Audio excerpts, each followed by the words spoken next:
Thank you, John Warner, for the chance to provide a remote presentation for AR in Action at MIT for 2018. I've been a responder for 29 years and a student of the industry. I've logged more than 10,000 emergencies. I'm a smart responder technologist, and we at Casunas Fire are working on a set of digital solutions through international teams of teams. We'll share with you a few of the slides and some of the work that we've done with AR that's focused on community risk reduction. This slide represents the national death rate averages. Certainly, after seeing death all too frequently, myself and my colleagues would like to honor the 4 people in our community who passed yesterday, who will likely pass today, and reduce that tomorrow to 3, 2, 1, or preferably only life the next day. We are pleased to be a grant recipient from the National Institute of Standards and Technology to help us move from concept to fruition in providing mixed reality public education, environments for training children to always know how to call 911, and for adults to always check that they have working smoke detectors in each bedroom and every floor of their home. What if we taught kids in virtual reality that lighters and matches are for grown-ups, and that if their clothes were too close to the campfire and lit fire, that they would stop, drop, and roll to smother the flames. These screen snaps could do just that.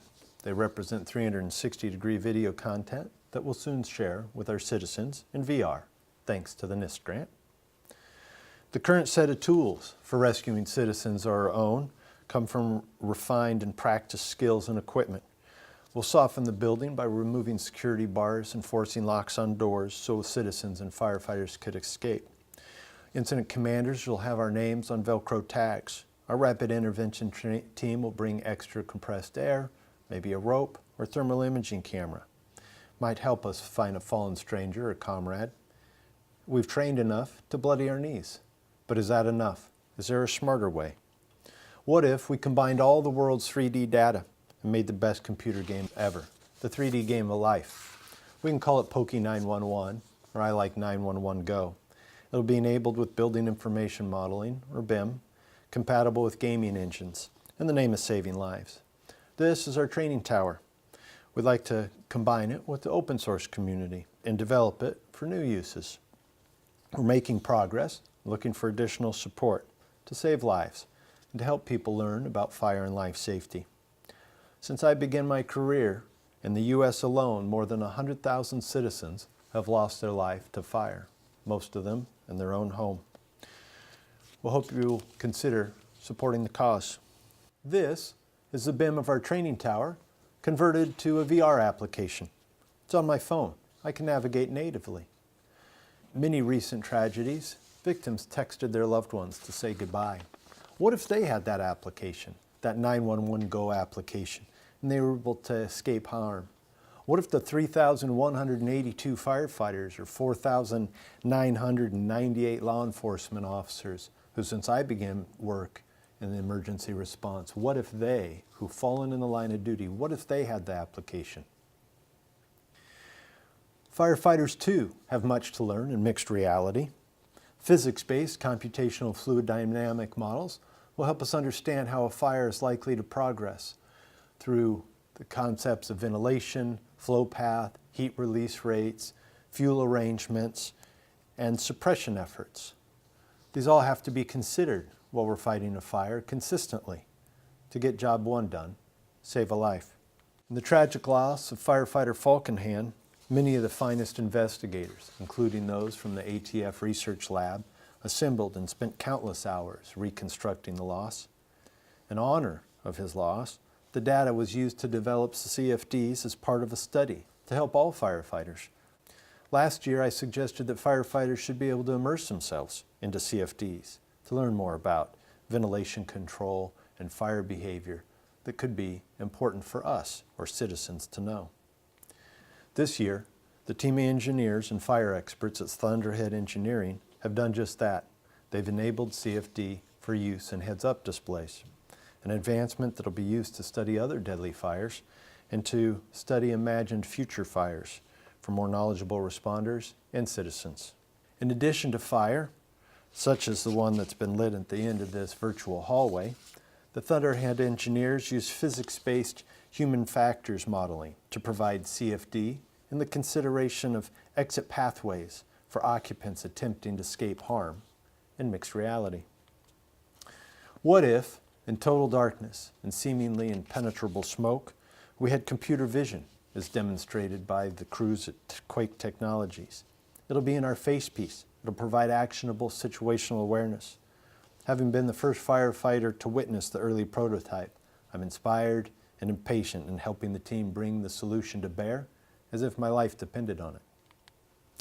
In addition to computer vision, firefighter air level, heart rate, interior position, and crew members' life status will all be transmitted to incident command, wireless, real time. The Office of the Chief Technology Officer and the Innovation Design team at Motorola have made great progress in the concept for augmented reality first response. In the coming months, we'll assist with the process, enabling incident command to know more, maybe enough to save a life, through responder and victim location, biotelemetry, and the use of BIM. Our friends at the Digit Group are developing AR concepts as well. They include real-time traffic data analytics for the time closest unit. Evaluation of street closures and AI will enhance the capabilities of responders. If permission is granted and data is available, it'll be downloaded from the cloud. It'll be an enormous advantage to have the 3D data augmented in real time for data fusion of smoke detectors, heat detectors, and crucial in fires, earthquakes, floods, and active shooter incidents. These screen snaps depicting the location and life status are from the Department of Homeland Security Next Generation First Responder Program. We're making preparations to use the tech in the coming months. DHS has invested $40 million into the platform, enhanced with artificial intelligence via the NASA Jet Propulsion Lab. The system, ARiA, which stands for Assist for Understanding Data Through Reasoning, Extrication, and Synthesis, will digest dispatch information, responder qualifications, SOPs, master and strategic plans, and provide that important, actionable information through general intelligence. ARiA will include computer vision and object recognition. It'll give responders information titrated to their professional profiles, training, and experience. Cloud computing and mesh networks will help make it all possible. Many challenges are still ahead for us. We need funding, computer power, big data, smart cities, redundant blockchain security. We know we need to protect privacy. It's been said before. And for all of us, the right to freedom, the right to privacy is important. This is aimed at the most important right, the right to life itself. Our modest beginnings are made possible by donations, including our 360 video, 3D content, VR boxes, and AR hardware.